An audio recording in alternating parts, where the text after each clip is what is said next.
Hello दोस्तों, तो कैसे हैं आप सब। तो दोस्तों, जो बच्चे बीए थर्ड सेमेस्टर के स्टूडेंट हैं और जिन्होंने ह्यूमन राइट्स सब्जेक्ट ले रखा है, ठीक है, यानी कि जो बच्चे 28 मार्च को एग्जाम कोकुलर का देने वाले हैं और जिन्होंने ह्यूमन राइट ले रखा है, तो इस वीडियो में जो है ह्यूमन राइट के हम कुछ जो है ऑब्जेक्टिव क्वेश्चन कराएंगे और साथ ही इसकी जो सिलेबस की थ्योरी है पूरी आपको करा देंगे हेडिंग बाय हेडिंग। तो इसका जो सिलेबस है काफ़ी ज़्यादा है, ठीक है, जो कि अगर आप पढ़ने बैठेंगे तो बहुत ही ज़्यादा समय लगेगा, बट हमने इसको 3 से 4 पन्नों में मात्र कवर किया है, ठीक है।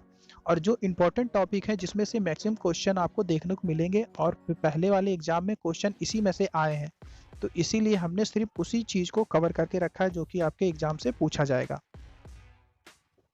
तो दोस्तों, वीडियो जो है पूरा देखिएगा तभी आपको अच्छे से समझ में आएगा। तो यहाँ पर जो है एमसीक्यू अगर समय बचा तो हम और करा देंगे, ठीक है, बट जो है थ्योरी जो इसकी इम्पोर्टेंट है, क्योंकि एमसीक्यू जो है क्वेश्चन ना के बराबर इसके हैं जो कि आपके सिलेबस से मिलते हो।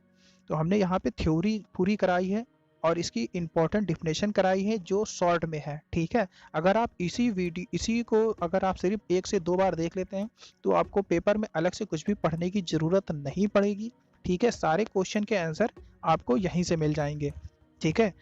तो और साथ ही दोस्तों, अगर आप चैनल पर पहली बार आए हैं तो इसको सब्सक्राइब जरूर कर लें और अपने दोस्तों के साथ इसकी जो वीडियो है या इसको शेयर जरूर कर दीजिएगा। तो यहाँ पर हम वीडियो को स्टार्ट कर लेते हैं। तो यहाँ पर सबसे पहला क्वेश्चन है, मानव अधिकारों की सार्वभौमिक घोषणा को संयुक्त राष्ट्र महासभा द्वारा किस वर्ष में अपनाया गया था। तो इस तरीके से जो है क्वेश्चन थोड़ा सा पढ़ने वाले हैं जो आपको रटने वाले हैं। तो यहाँ पर हम 5 क्वेश्चन मात्र आपको बता देते हैं कि किस तरीके से आपके क्वेश्चन आएंगे। जैसे कि मानव अधिकारों की सार्वभौमिक घोषणा को संयुक्त राष्ट्र महासभा द्वारा किस वर्ष में अपनाया गया था। तो इसमें पहला ऑप्शन है 1948, दूसरा है 1946, तीसरा है 1945 और चौथा है 1966। तो इसका सही आंसर है 1948। उसके बाद जो दूसरा है, संयुक्त राष्ट्र मानव अधिकार आयोग की स्थापना कब हुई। तो इसमें जो है 4 ऑप्शन दिए हुए हैं, 1946, 1949, 1950 और 1948। तो इसका सही आंसर है पहला है 1946 में। उसके बाद जो तीसरा ऑप्शन क्वेश्चन है, राष्ट्रीय मानव अधिकार आयोग का गठन कब किया गया था। तो इसमें 4 ऑप्शन है, पहला है 1992, दूसरा है 1995, तीसरा है 1996 और चौथा ऑप्शन है 1993। बट इसका जो सही आंसर है, राष्ट्रीय मानव अधिकार का गठन जो है 1993 ईस्वी में किया गया था। उसके बाद जो चौथा ऑप्शन है, लोगों के सभी समूहों के लिए मतदान का अधिकार देने वाला पहला देश कौन सा था। तो लोगों के सभी समूहों के लिए मतदान का अधिकार देने वाला पहला देश न्यूजीलैंड था। इसमें ऑप्शन दिए हुए हैं अमेरिका, भारत, रूस, न्यूजीलैंड। तो सही ऑप्शन जो है इसका न्यूजीलैंड है। उसके बाद जो नेक्स्ट क्वेश्चन है, Amnesty International organisation of volunteers अभियान चलाता है। तो यह आपका पूरी दुनिया में मानवाधिकारों के लिए जाना जाता है। तो उसके बाद दोस्तों यहाँ पर जो है थोड़ी सी हम थ्योरी पढ़ लेते हैं जो कि मोस्ट इम्पॉर्टेंट है, क्योंकि दोस्तों अगर ऑप्शन हम आपको पढ़ाएंगे तो हो सकता है कि आपको तैयार ना हो, क्योंकि ये सारे जो है आपको थोड़े से हार्ड लगेंगे, ठीक है, डिफिकल्ट लगेंगे। तो यह जो ह्यूमन राइट सब्जेक्ट है ये आपका पॉलिटिकल साइंस से रिलेटेड है, ठीक है।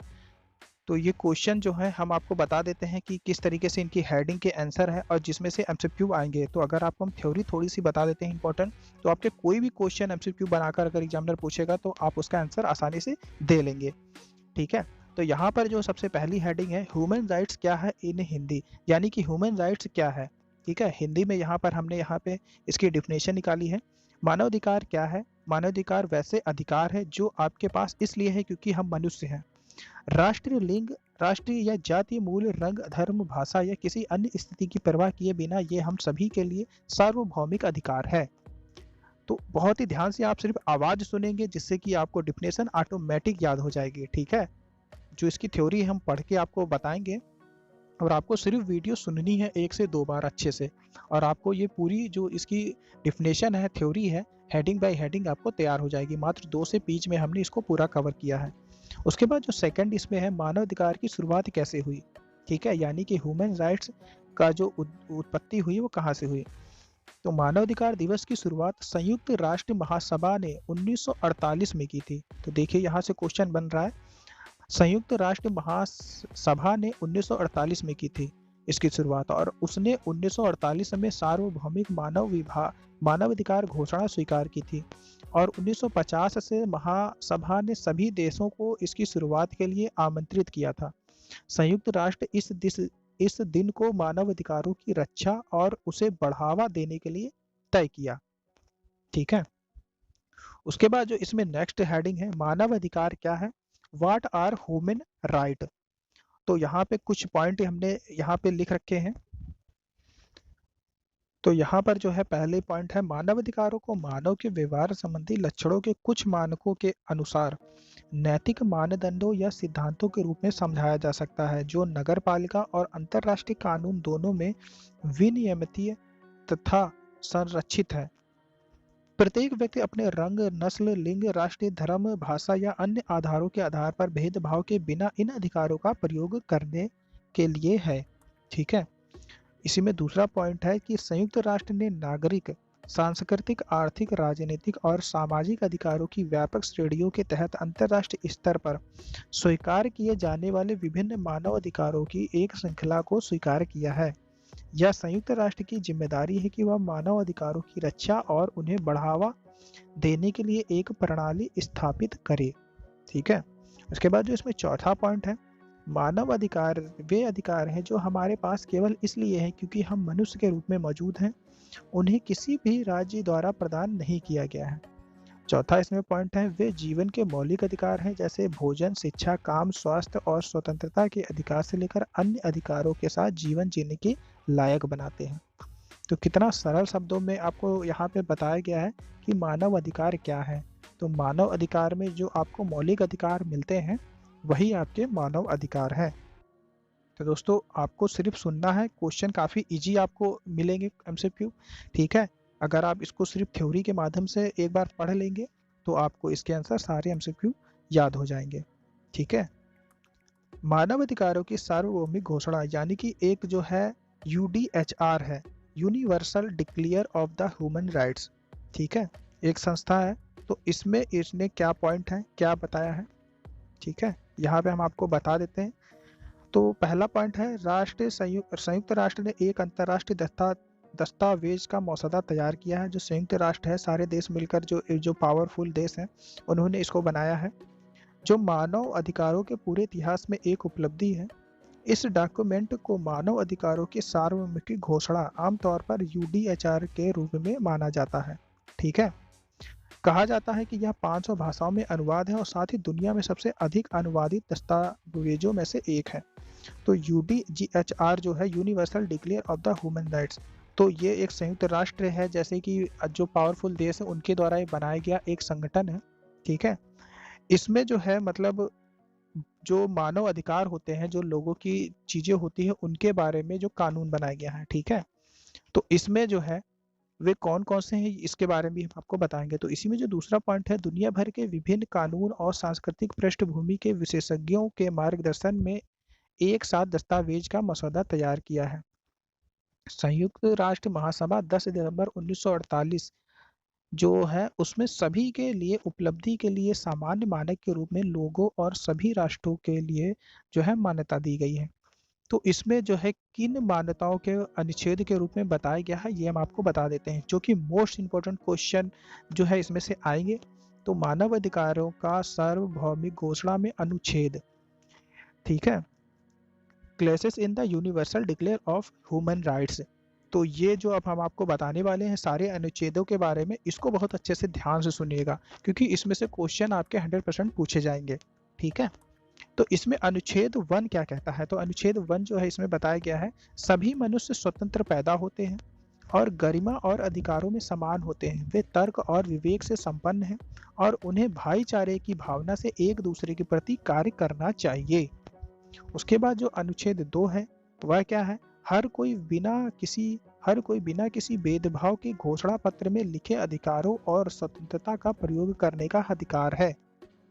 ठीक है, उसके बाद जो अनुच्छेद 3 है, जीवन और स्वतंत्रता का अधिकार सभी को दिया गया है। चौथा अनुच्छेद क्या है, गुलामी सभी रूपों में प्रतिबंधित है, मतलब किसी की गुलामी करना या जो है सभी रूपों से प्रतिबंधित होनी चाहिए, अनुच्छेद 4 में किया गया है। उसके बाद जो अनुच्छेद 5 है, किसी को भी यातना या क्रूर अमानवीय या अपमानजनक व्यवहार या दंड के अधीन नहीं किया जाएगा। अनुच्छेद 6 क्या है? प्रत्येक व्यक्ति को हर जगह कानून के समक्ष एक व्यक्ति के रूप में मान्यता प्राप्त करने का अधिकार है। अनुच्छेद 7 क्या है? कानून के समक्ष सभी समान हैं और किसी भी आधार पर भेदभाव के बिना कानून के समान संरक्षण के हकदार हैं। उसके बाद जो है अनुच्छेद 8 है, प्रत्येक व्यक्ति को संविधान या सरकार द्वारा मौलिक अधिकारों का उल्लंघन करने पर कृत्यों के लिए सक्षम राष्ट्रीय न्यायाधिकरणों के द्वारा प्रभावी उपचार का अधिकार है। अनुच्छेद 9 क्या कहता है? किसी को भी मनमानी गिरफ्तारी, हिरासत या निर्वासन के अधीन नहीं किया जाएगा। ठीक है। उसके बाद जो 10 नंबर है अनुच्छेद 10 अनुच्छेद, प्रत्येक व्यक्ति स्वतंत्र न्यायाधिकरण द्वारा निष्पक्ष और जन सुनवाई की पूर्ण समानता का हकदार है। उसके बाद अनुच्छेद 11 क्या है? अपराध का दोषी साबित होने तक सभी को निर्दोष मानने का अधिकार है। किसी भी ऐसे अपराध के लिए किसी को भी दोषी नहीं ठहराया जाएगा। उसके बाद जो है अनुच्छेद 12 है, सभी को निजता का अधिकार है। अनुच्छेद 13 है, राज्यों में सभी को आवाजाही की स्वतंत्रता है और किसी भी देश को छोड़कर देश लौटने का अधिकार है। उसके बाद अनुच्छेद 14 है, शरण का अधिकार सभी को है। अनुच्छेद 15 है, सभी को राष्ट्रीयता का अधिकार है। अनुच्छेद 16 है, जाति, राष्ट्रीयता आदि के कारण किसी भी सीमा के बावजूद पुरुषों और महिलाओं को शादी करनी होती है और परिवार शुरू करना होता है। अनुच्छेद 17 क्या कहता है? संपत्ति का अधिकार सभी को है। 18 है, सभी को विचार, धर्म, अंतरात्मा आदि की स्वतंत्रता का अधिकार है। अनुच्छेद 19 है, सभी को राय और अभिव्यक्ति की स्वतंत्रता का अधिकार है। अनुच्छेद 20 है, सभी को शांतिपूर्ण तरीके से इकट्ठा होने का अधिकार। अनुच्छेद 21 जो है सभी का अधिकार है। तो यहाँ पर जो है वोट देने का अधिकार ही बताया गया अनुच्छेद 21 में। अनुच्छेद 22 में सभी को सामाजिक सुरक्षा का अधिकार है। अनुच्छेद 23 में सभी को अवकाश व आराम करने का अधिकार है। अनुच्छेद 24 में सभी को काम करने और रोजगार चुनने का सभी का अधिकार है। अनुच्छेद 25 में सभी को गुणवत्तापूर्वक जीने का अधिकार है। अनुच्छेद 26 में सभी शिक्षा पर सभी का अधिकार है। अनुच्छेद 27 में प्रत्येक व्यक्ति को किसी समुदाय के सांस्कृतिक जीवन में स्वतंत्र रूप से भाग लेने अधिकार है। और इसी तरीके से 29 और 30 में भी जो है किसी भी देश के लिए कानूनी दायित्व रखता है। तो इस तरीके से ये सारे अनुच्छेद हैं। तो इसी में जो अगली हेडिंग है, मानव अधिकार और संयुक्त राष्ट्र प्रणाली क्या चीज है, जिसमें से क्वेश्चन बनेंगे आपके, human rights and the UN system क्या चीज है। ठीक है, बहुत थोड़ा सा और थ्योरी है दोस्तों, बहुत ध्यान से सुनिएगा। तो इसमें इन्होंने बताया है कि शांति और सुरक्षा, विकास, मानवीय सहायता और आर्थिक और सामाजिक मामलों के प्रमुख क्षेत्रों में संयुक्त राष्ट्र की सभी नीतियों और कार्यक्रम में मानव अधिकारों एक महत्वपूर्ण विषय है। नतीजन संयुक्त राष्ट्र का लगभग हर निकाय और विशेष एजेंसी प्रत्येक प्रत्यक्ष और अप्रत्यक्ष रूप से मानवाधिकारों के संरक्षण में आता है। ठीक है, या शामिल है। उसके बाद जो इसी में नेक्स्ट हेडिंग है, राष्ट्रीय मानवाधिकारों आयोग, नेशनल ह्यूमन राइट्स कमीशन क्या चीज है। ये भी इंपॉर्टेंट टॉपिक है, इसमें से भी आपके एमसीक्यू आने ही आने हैं। तो इसमें लिखा हुआ है पहला पॉइंट, यह भारत का सार्वजनिक वैधानिक निकाय है जिसकी स्थापना 13 अक्टूबर 1993 को मानवाधिकार संरक्षण अध्यादेश 28 सितंबर 1993 के तहत की गई थी। उसके बाद इसमें दूसरा पॉइंट है, इसे मानवाधिकार संरक्षण अधिनियम 1993 के आधार पर प्रदान किया गया था। यह एक लोकप्रिय रूप में एनएचआरसी के रूप में जाना जाता है। इसका मुख्य उद्देश्य देश में मानवाधिकारों की रक्षा और प्रचार करना है। उसके बाद इसमें लास्ट पॉइंट बचता है, एनएचआरसी की संरचना। ठीक है, तो एनएचआरसी मुख्य रूप से दो स्तरों से विभाजित है। यह एक अध्यक्ष 8 सदस्य का जो है वो है समूह है।